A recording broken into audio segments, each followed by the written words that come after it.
नमस्कार साथियों, आज की क्लास में 40 प्लस महत्वपूर्ण जीके जस्ट पढ़ेंगे जो कि प्रीवियस ईयर पेपर से लिया गया प्रश्न है। जितने भी प्रश्न हैं सारे इंपॉर्टेंट प्रश्न है, आने वाले हर एक एग्जाम में पूछे जाएंगे। चलिए बिना देर के वीडियो को शुरू करते हैं। पहला प्रश्न है, भारत का सबसे अधिक सुरक्षित व्यक्ति कौन है? यानी भारत में सबसे ज्यादा सुरक्षित कौन है? तो वो जाकर के प्रधानमंत्री है, क्योंकि ये पूरे देश के मालिक होते हैं। ऑप्शन नंबर ए जो है बिल्कुल सही आंसर है। चलिए अगला प्रश्न है, 5G सेवा भारत में कब शुरू किया गया था? तो 5G सेवा भारत में 2022 में शुरू किया गया था। ऑप्शन नंबर बी जो है बिल्कुल सही आंसर है। चलिए अगला प्रश्न है, 2000 के नोट के पीछे किसका चित्र बना रहता है? मोस्ट इंपोर्टेंट क्वेश्चन है। ये क्वेश्चन लगभग हर एक शिफ्ट में हर एक एग्जाम में पूछा जाता है कि 2000 नोट के पीछे किसका चित्र बना होता है। तो याद रखिएगा, सांची स्तूप का बना होता है। ऑप्शन नंबर सी जो है बिल्कुल सही आंसर है। चलिए अगला प्रश्न है, भारत में सबसे ज्यादा नमक उत्पादन राज्य किस राज्य में होता है? सबसे ज्यादा नमक उत्पादन जो है गुजरात में होता है। ऑप्शन नंबर डी जो है बिल्कुल सही आंसर है। अगला प्रश्न है, राष्ट्रगान गाने की समय अवधि कितनी होती है? जो हमारा राष्ट्रगान है जन गण मन, उसकी गाने की समय अवधि जो है 52 सेकंड का होता है। ऑप्शन नंबर डी जो है बिल्कुल सही आंसर है। चलिए अगला प्रश्न है, सबसे पहले इंटरनेट का उपयोग किस देश में किया या हुआ था? पहली बार इंटरनेट का उपयोग अमेरिका ने किया था। ऑप्शन नंबर सी जो है बिल्कुल सही आंसर है। चलिए आगे बढ़ते हैं। सातवां प्रश्न है, मोहनजोदड़ो किस नदी के किनारे बसा था? मोहनजोदड़ो थे सिंधु नदी के किनारे अपना घर बनाया था या बसा था। ऑप्शन नंबर बी जो है बिल्कुल सही आंसर है। चलिए अगला प्रश्न है, गुप्त वंश का स्वर्ण काल किसे कहा जाता है? तो गुप्त वंश जो चंद्रगुप्त टू थे उनको स्वर्ण काल कहा जाता है। ऑप्शन नंबर सी जो है बिल्कुल सही आंसर है। चलिए अगला प्रश्न है, नालंदा विश्वविद्यालय किसने बनवाया था? तो नालंदा विश्वविद्यालय कुमार गुप्त ने बनवाया था। ऑप्शन नंबर बी जो है बिल्कुल सही आंसर है। बिल्कुल गौर से पढ़िएगा, क्योंकि सारे क्वेश्चन जो है इंपॉर्टेंट क्वेश्चन है, तो वीडियो को लास्ट तक जरूर वॉच कीजिएगा। चलिए अगला प्रश्न है, दिल्ली सल्तनत का प्रथम शासक कौन था? यानी दिल्ली पर बैठने वाला प्रथम शासक कौन था? तो Qutubuddin Aibak. Option number D जो बिल्कुल सही आंसर है। ये 1206 ईस्वी की बात है। चलिए अगला प्रश्न है, भारत की प्रमुख फसल कौन सी है? तो भारत की प्रमुख फसल जो है चावल, जिसको हम लोग धान। ऑप्शन नंबर डी बिल्कुल सही आंसर होगा। धान या चावल बोलते हैं उसको हम लोग। चलिए अगला प्रश्न है, भारत रत्न पुरस्कार पर कौन सी आकृति बना रहता है? जो भारत रत्न पुरस्कार दिया जाता है उसमें जो है सूर्य देव की यानी सूर्य की प्रतिमा बना रहता है। ऑप्शन नंबर बी जो है बिल्कुल सही आंसर है। अगला प्रश्न है, भारत में सबसे ज्यादा वन किस राज्य में है? तो सबसे ज्यादा वन से घिरा हुआ राज्य जो है मध्य प्रदेश है। ऑप्शन नंबर सी जो है बिल्कुल सही आंसर है। चलिए अगला प्रश्न है, भारत का पहला सोलर ऊर्जा से चलने वाला रेलवे स्टेशन कौन सा है? यानी सोलर से चलने वाला, तो गुवाहाटी में जो है पूरा सोलर का ही स्टेशन बनाया गया है। सोलर से ही सारे बिजली उत्पन्न किए जाते हैं। ऑप्शन नंबर बी जो है बिल्कुल सही आंसर है। चलिए अगला प्रश्न है, कंप्यूटर का पिता किसे कहा जाता है? तो कंप्यूटर का जनक जो है चार्ल्स बेज को कहा जाता है। ऑप्शन नंबर बी एकदम सही आंसर है। चलिए अगला प्रश्न है, कोणार्क का सूर्य मंदिर किस राज्य में स्थित है या किस राज्य में है? तो कोणार्क का सूर्य मंदिर इंपॉर्टेंट है, ये ओडिशा में है, याद रखिएगा। ऑप्शन नंबर डी जो है बिल्कुल सही आंसर है। ये पिछले साल जीडी में पूछा गया प्रश्न है। चलिए अगला प्रश्न है, राष्ट्रीय मतदाता दिवस कब मनाया जाता है? तो राष्ट्रीय मतदाता दिवस जो है 25 जनवरी को मनाया जाता है। ऑप्शन नंबर ए जो है बिल्कुल सही आंसर है। चलिए अगला प्रश्न है, राष्ट्रीय खेल दिवस किसके सम्मान में मनाया जाता है?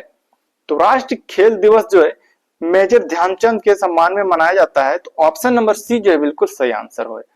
अगला प्रश्न है, ई श्रम पोर्टल किस वर्ग के लिए बनाया गया है? तो ई श्रम कार्ड जो बनता है वो किसके लिए बनाया गया है? तो खास करके जो मजदूर लोग हैं, गरीब लोग हैं, उनके लिए बनाया गया है। तो ऑप्शन नंबर बी जो इसका सही आंसर है। चलिए अगला प्रश्न है, 2025 में G20 सम्मेलन की मेजबानी के मतलब कौन सा देश किया? तो दक्षिण अफ्रीका ने किया। ऑप्शन नंबर बी जो बिल्कुल सही आंसर है। 2025 में G20 सम्मेलन का मेजबानी दक्षिण अफ्रीका। अगला प्रश्न है, राष्ट्रपति का चुनाव कितने साल के लिए होता है? तो राष्ट्रपति जो है 5 वर्ष के लिए इसका चुनाव होता है। ऑप्शन नंबर सी जो है बिल्कुल राइट आंसर होगा। और अभी वर्तमान में भारत का राष्ट्रपति जो है द्रौपदी मुर्मू है। चलिए अगला प्रश्न है, दीन ए इलाही धर्म की शुरुआत किसने की थी? अकबर ने। ऑप्शन नंबर ए जो है बिल्कुल सही आंसर है। चलिए तीसरा प्रश्न है, भारत में सबसे अधिक वर्षा कहाँ होता है?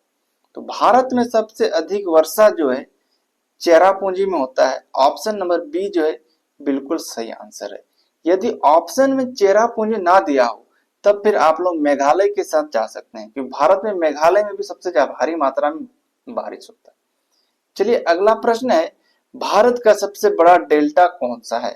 तो सुंदरवन डेल्टा जो है भारत का सबसे बड़ा डेल्टा है। ऑप्शन नंबर ए जो है बिल्कुल सही आंसर है। चलिए अगला प्रश्न है, सबसे पहले आधार कार्ड किस राज्य में बनाया गया था? तो महाराष्ट्र में सर्वप्रथम आधार कार्ड बनाया गया था 2010 ईस्वी में। ऑप्शन नंबर डी जो है बिल्कुल सही आंसर होगा। चलिए अगला प्रश्न है, अंतरिक्ष में जाने वाली पहली भारतीय महिला कौन थी? Kalpana Chawla. Option number A जो है बिल्कुल सही आंसर है। चलिए अगला प्रश्न है, सातवां प्रश्न, चंद्रयान 3 कब लॉन्च किया गया था? मोस्ट इंपॉर्टेंट है। चंद्रयान 3 जो है ये जाकर के हमारे 2023 में लॉन्च किया गया था और इसका एक्चुअल डेट जो था वो 14 जुलाई था। 14 जुलाई 2023 को चंद्रयान 3 लॉन्च किया गया था। ऑप्शन नंबर सी जो है बिल्कुल सही आंसर है। चलिए अगला प्रश्न है, वंदे भारत ट्रेन का पहला संचालन कब हुआ था? भारत में जो है वंदे भारत ट्रेन पहली बार कब चलाया गया था? तो 15 फरवरी 2017 को। ऑप्शन नंबर 17 नहीं 19 को। ऑप्शन नंबर डी जो है बिल्कुल सही आंसर है। 2019 को वंदे भारत ट्रेन का पहला संचालन हुआ था। चलिए अगला प्रश्न है, चंपारण आंदोलन का नेतृत्व किसने किया था? तो गांधी जी ने किया था। ऑप्शन नंबर ए जो है बिल्कुल सही आंसर है। अगला प्रश्न 10वां प्रश्न है, निम्नलिखित में से द्वितीय विश्व युद्ध कब शुरू हुआ था? दूसरा विश्व युद्ध जो है 1939 को शुरू हुआ। ऑप्शन नंबर बी जो है बिल्कुल सही आंसर है। और ये बहुत ही घातक युद्ध था और ये युद्ध जो है 1939 से लेकर के हमारे 1945 तक चला था, यानी 1945 तक चला था। 6 साल ये युद्ध लगातार चला था। ये युद्ध सबसे घातक युद्ध था। चलिए अगला प्रश्न है 11वां प्रश्न, निम्नलिखित में से दिल्ली सल्तनत का संस्थापक कौन था? दिल्ली सल्तनत का पहला संस्थापक जो है कुतुबुद्दीन ऐबक है, क्योंकि इन्होंने ही दिल्ली को अपना राजधानी बनाया था। ऑप्शन नंबर बी जो है बिल्कुल सही आंसर है। दिल्ली का शासन पहला कुतुबुद्दीन ऐबक थे। चलिए अगला प्रश्न है, प्रकाश संश्लेषण में कौन सी गैस निकलती है? तो ऑक्सीजन। ऑप्शन नंबर ए जो है बिल्कुल सही आंसर है। प्रकाश संश्लेषण में ऑक्सीजन गैस निकलती है। अगला प्रश्न है, निम्नलिखित में से सोडियम धातु को किसमें रखा जाता है? सोडियम को हमेशा मिट्टी के तेल में डुबोकर रखा जाता है। ऑप्शन नंबर बी जो है बिल्कुल सही आंसर है। अगला प्रश्न है, आपातकाल की घोषणा किस अनुच्छेद के अंतर्गत होता है? आपातकाल की घोषणा जो है अनुच्छेद 352 के तहत करता है। ऑप्शन नंबर ए जो है बिल्कुल सही आंसर है और ये घोषणा राष्ट्रपति के द्वारा किया जाता है। अगला प्रश्न है, निम्नलिखित में से राजिया सुल्तान किसकी पुत्री थी? राजिया सुल्तान जो है इल्तुतमिश की एकमात्र पुत्री थी। ऑप्शन नंबर ए जो है बिल्कुल सही आंसर है।